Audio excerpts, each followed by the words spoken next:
ప్రభువైనటువంటి యేసుక్రీస్తు నామంలో మీ అందరికీ ఈ ఉదయకాల సమయమున శుభాభివందనాలు తెలియజేస్తున్నాను. ఈ రోజున దేవుడు మనకిస్తున్న వాగ్దానం, దుఃఖపడిన వారమైనట్లుండి ఎల్లప్పుడూ సంతోషించేవారం. 2 కొరింథీ 6:10. ఒక రోజున విచారము, సంతోషము రెండు కలిసి మాట్లాడుకుంటున్నాయట. విచారం అనే సహోదరుడు అంటున్నాడు, నా జీవితమంతా కన్నీళ్లే, నా జీవితమంతా అవమానాలే, నా జీవితమంతా వేదనే, కనుక నా జీవితము ఒక రాత్రిపూట నిషీధ గీతాల్లాంటివి అనని విచారం తన బాధనంతా వెళ్ళబోసుకునేదట. సంతోషం అన్నది, ఆహా నేనున్న చోటెల్లా సంతోషం ఉంటుంది, నేనున్న చోటెల్లా ఆనందమే ఉంటుంది, నేను ఉన్న చోటెల్లా సంతోష గీతాలే వినపడతాయి, కాబట్టి నేను నీతో కూడా స్నేహం చేయటం కుదరదు, కాబట్టి నేను వేరు నువ్వు వేరని ఒకరినొకరు వాదులాడుకుంటున్నాయట. ఎవరు? విచారము, సంతోషం రెండు కలిసి.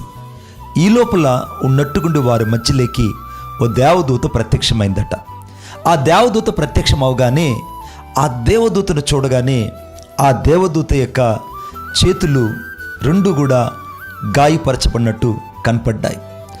ఆ 2 గాయాలను చూసి, ఆ తల మీద ఉన్న ముళ్ళ కిరీటాన్ని చూసి, ఈ దేవదూత కాదే ఎవరో అని చూస్తూ ఉంటే యేసుక్రీస్తు ప్రభువులాగా కనపడుతూ ఉన్నాడట. ఇక వెంటనే విచారము, సంతోషము రెండూ వెళ్ళి ఆయన వైపు తదేకంగా చూస్తూ ఉంటే, ఆయన తల మీద ఉన్నటువంటి ముళ్ళ కిరీటం, ముఖం మీద నుంచి కారిన రక్తజారలు, ఆయన శరీరం అంతా గాయాలను చూచి విచారం అనుకుంటుందట, ఈయన నేనే, నాకు ఈయన సరిపోతాడు అని అనుకుంటుందట. ఈ లోపల సంతోషం అనుకుందంట, ఆయన తల మీద కిరీటం ఉంది, ఆ కిరీటము దగదగదగ మెరిసిపోతుంది, అది అపరంజి కిరీటం కంటే ఎంతో స్వచ్ఛత కలిగినది, కనుక ఈయన ఈ సంతోషానికి కూడా ఈయనే నాకు రాజు అవుతాడని 2 కలిసి ఆయన దగ్గరకు వచ్చి చెప్పాయట.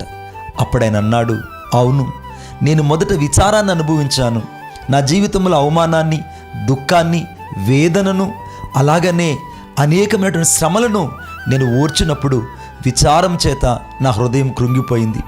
కానీ నేను తండ్రి చిత్తాన్ని నెరవేర్చడానికి సమాధిలోకి వెళ్ళి తిరిగి 3వ రోజున తిరిగి ఎప్పుడైతే లేచానో అప్పుడు సంతోషానికి నేను రాజుగా, నా తల మీద కిరీటముగా, సకలమైనటువంటి పరిస్థితులలో నేను విజయం పొందినవాడిగా కనబడుతున్నాను అని అనగానే, అప్పుడు 2 అనగా విచారం, సంతోషం కలిసి చాలా బాధతో ఇలా అన్నాయట, అయ్యా మా ఇద్దరికి సరిపోయిన వాడు నీవే, ఎందుకంటే విచారము నిన్ను చూస్తేనే అర్థమవుతుంది, సంతోషము నేను చూస్తేనే మాకు ఆకలింపయింది, కాబట్టి నీ వంటి దేవుడు ఎవరూ లేరని ఆ విచారము, సంతోషం రెండు కలిసి ఆయన సన్నిధిలో ప్రణమిల్లాయట. అవును ప్రియుడా, ఈరోజు నీకు విచారమే ఉండొచ్చు, కానీ సంతోషానికి రాజైనటువంటి యేసుక్రీస్తు ప్రభు నీ విచారాన్ని తీసివేయబోతున్నాడు. నా ప్రియమైన సహోదరుడా, సహోదరి, నువ్వు భయపడుకో. ఈ ఉదయకాల సమయంలో దేవుడు నీ దుఃఖాన్ని తీసివేసి, నీ విచారాన్ని తీసివేసి నీకు సంతోషాన్ని ఇవ్వడానికే ఈ వాగ్దానం నీ కొరకై పంపబడింది.